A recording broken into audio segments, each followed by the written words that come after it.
নিষিদ্ধ ঘোষিত আওয়ামী লীগের ডাকা লকডাউনের দিন মনোহরদীতে জনজীবন ও যান চলাচল ছিল স্বাভাবিক।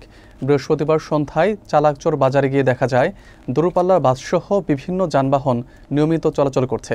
হাট বাজার, দোকানপাট ও জনসমাগম ছিল স্বাভাবিক দিনের মতোই।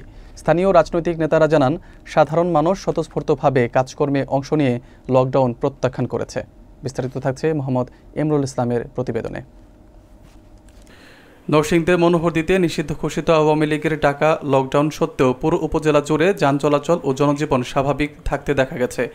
বৃহস্পতিবার সন্ধ্যায় চালাকচর বাজার এলাকায় ঘুরে দেখা যায় দূরপাল্লার বাস, লোকাল পরিবহন সহ বিভিন্ন যানবাহন নিয়মিতভাবে চলাচল করছে। দোকানপাট খোলা ছিল এবং বাজারে সাধারণ মানুষের উপস্থিতি ছিল স্বাভাবিকের মতোই। স্থানীয়রা জানান, লকডাউনের কোনো প্রভাব তারা অনুভব করেননি এবং দৈনন্দিন কাজে বাধাহীনভাবে সম্পন্ন হয়েছে।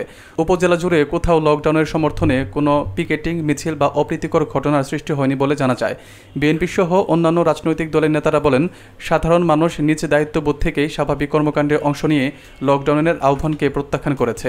তারা আরও উল্লেখ করেন, রাজনৈতিক মতপার্থক্য থাকলেও নিষিদ্ধ ঘোষিত আওয়ামী লীগের ব্যাপারে সবাই একই অবস্থানে রয়েছে। নেতাদের দাবি ছিল, জনগণ এখন ভীতির পরিবেশ থেকে বের হয়ে দেশের স্বাভাবিক কর্মকাণ্ডে অংশ নিচ্ছেন এবং কোনো জোরপূর্বক ঘোষিত কর্মসূচিকে সমর্থন করছেন না।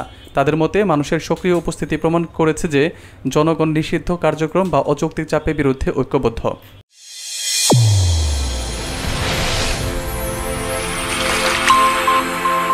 চ্যানেল A1 হৃদয়ের স্পন্দন।